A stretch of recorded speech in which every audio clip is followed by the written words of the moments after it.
In the heart of downtown Boise sits the largest park in the Boise Parks and Recreation System, Ann Morrison Park. It's part of the city's park system known as the Ribbon of Jewels. And those are parks named after women who have made tremendous impact on the city.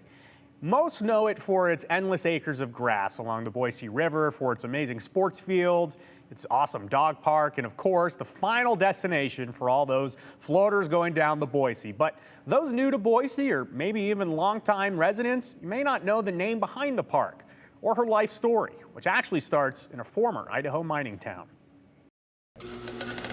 Anna Daly was born in Courtsburg, Idaho. It was a small mining town north of the Boise Basin, which was in the middle of its gold rush. It was there her family opened up the Daly Hotel. When she was 16, the Dalys moved to Boise, where she worked at the Capitol as a typist.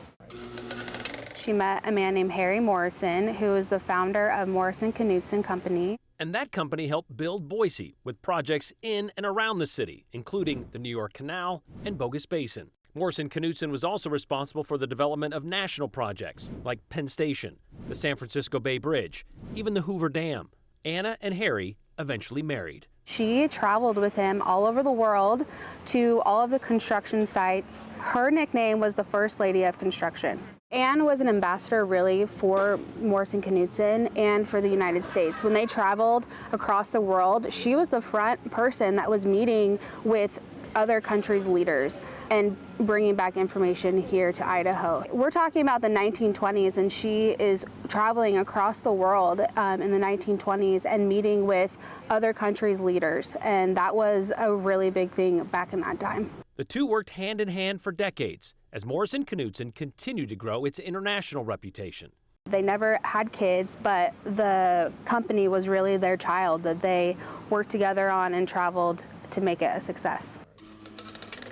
She died of leukemia in 1957. After her death, Harry wanted to do something to remember his wife. He wanted to have a park named in honor of his wife, Ann Daly Morrison. He bought the land and had his own construction team actually build the park. The initial construction of the park, if you will, was really ran by Morrison. They cleared the land. I mean, this is a lot of space, and so they cleared the land. They made sure that waterways were accessible, and that has really carried through to today. The 153-acre park was given to the city of Boise by the Harry Morrison Foundation on June 7th, 1959. It by far is our most interactive park, our most engaging park, and our most diverse park.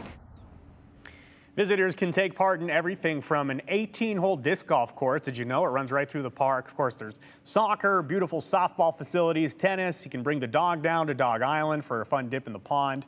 Since its opening in 1959, Ann Morrison Park has undergone a lot of renovations, including now 3 different variations of the central fountain. The newest version, it opened up this past summer. We showed you here on the 208. And I'll tell you this, there are always other projects in the works. Keep your eye out.